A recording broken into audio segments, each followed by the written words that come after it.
Sunset Boulevard. I remember, by the way, where Act Two begins.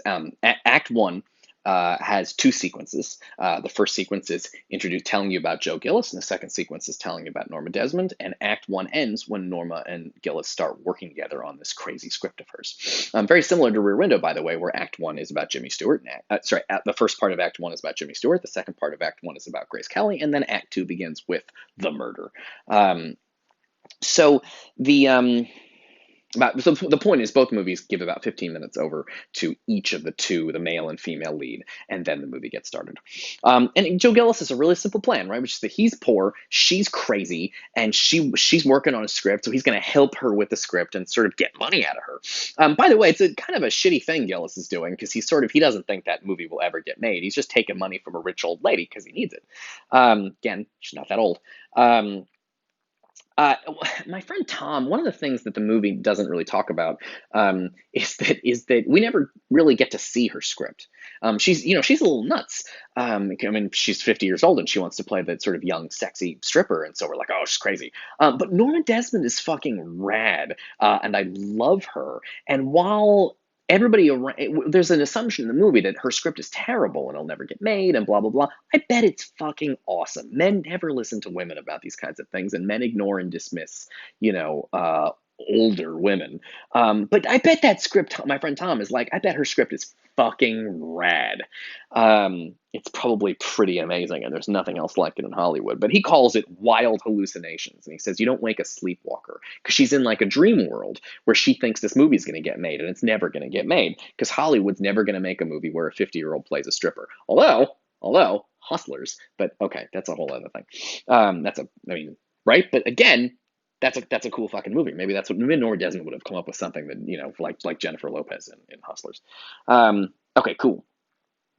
Um, Gillis and Norma Desmond go to she watches movies in her house, and again, there's that great scene of the projector behind her, and there's smoking, and so the light from the projector is thick with smoke, and she stands up.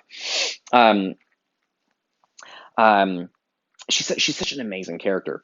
Right, and then and there's earlier in the movie, one of her best quotes is he says, "Hey, you used to be big, right?" And she says, "I've always been big. It's the pictures that got small."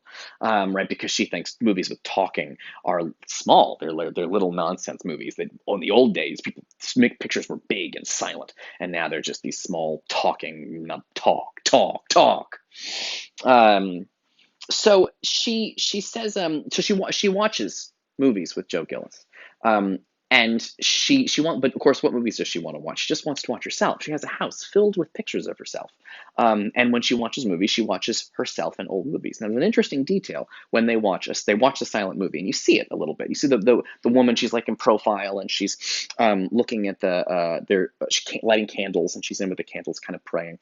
Um, the movie they are actually watching, I have a copy of. It's a real movie that you can watch. It is called Queen Kelly. Um, the actress in this is like a silent film from the 20s. The actress in that film is Gloria Swanson. Gloria Swanson is the actress playing Norma Desmond in Sunset Boulevard. So, in an amazing thing, the character Norma Desmond is watching a young Norma Desmond in a movie from 30 years ago. But the actress Gloria Swanson, who plays Norma Desmond, is watching her younger self in the movie Queen Kelly. Right? You're actually seeing when Norma Desmond says that wants to watch a movie where she was younger. That's actually her. So you get a chance to actually see what Gloria Swanson, who plays Norma Desmond, actually looked like. Cool. And there's a great, she's like, I'll be big again. And she gets excited and she stands up and she's like, it's a great shot of her, sort of the light, and she's this amazing sort of Titanic figure, making her big comeback. I love, by the way, that her and Joe Gillis get dressed up to go to the movies in her house. Because she's wearing like a really nice outfit, and she makes him put on something fancier. Because in the old days, when you went to the movies, people used to get dressed up to go to the movies. It's a whole other level to get dressed up people think it's crazy to get dressed up to go to the movies now. That would be nuts. But although I really wish we could do that again, because I think that would be fun. But And people do, by the way, get dressed up for Hollywood premieres. Norma Desmond gets dressed up to go see a movie in her house, which is such a great detail. And she makes him get dressed up too, which is super fun. I also love Gloria Swanson, who plays Norma Desmond, is amazing. So she puts her arm, she wants to grab his arm, but her hand is like a claw, and she comes over and she grabs his arm like this when they're cuddling in front of the movies, and he's kind of like, "What's going on?" Um, and you see it also when she's smoking in her house. She's sort of sitting in this huge chair, and she has a sort of claw-like hand. And she has a great detail. She has the cigarette in a little cigarette holder, so she can. It's like a ring that holds the cigarette. Why does she have that? Vanity. She doesn't want her fingers getting smelling bad or getting sort of discolored from the tobacco, and so she has it in like a special holder, like a ring that holds her cigarette. And she's so wild. Norma Desmond's the fucking coolest. Okay, cool. All right, let's keep going here.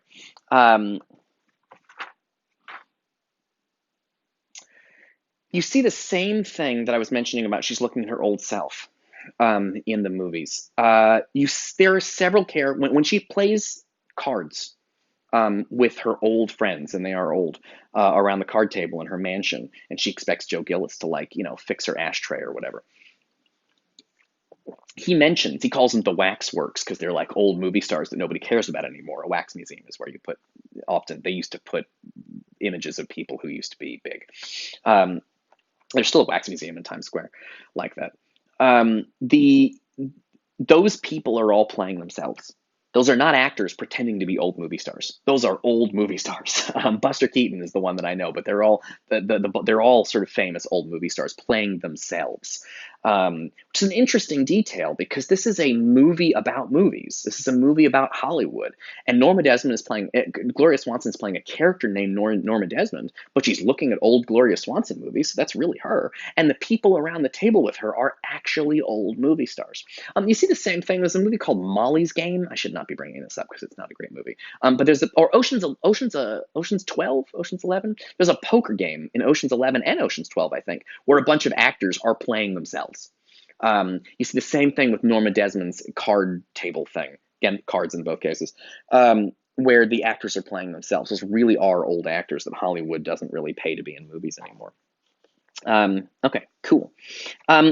All right, so let's talk about. So what's happening to Joe Gillis in this movie? Well, he's decided he needs money, and so he's agreed to sort of help this lady with her. I need to stop calling her an old woman because she's not an old woman. She's awesome, and she's not that old. He wants to help her with her movie. Well, he's pretending sort of he helps her for real, but he doesn't think this is ever going to get made, so he can get money out of her. But what he doesn't realize is going to happen, he doesn't realize what's going to happen to him, which is that she exerts more and more control over him. She takes his freedom, and here's the important bit, his masculinity. This is a running theme through the semester, is masculinity. She takes from him his freedom and his masculinity. So for starters, so during that card game, he gets his car taken away. Right? And then now suddenly he doesn't own a car anymore. A car is when you have a car, you have freedom. You can leave when you want. You can go where you want to go. You're not reliant on other people to give you a ride. LA is a car city. You need to have cars out there. New York's not like that. You can just go fuck off and get on the subway. But LA is really, there's some public transportation, but it's really, it's for cars.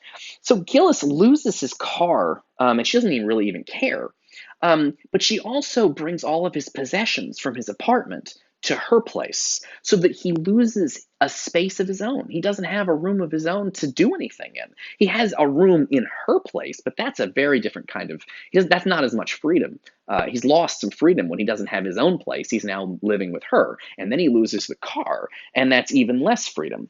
Then she wants to get his clothes taken away. And she says, these clothes are terrible. I'm going to get you some new clothes. So he loses in very quick succession his apartment and his car and his clothes. And again, she's got him, he's living in a nicer place. And she's like, I have a really fancy, great car we can ride around in from from 30 years ago.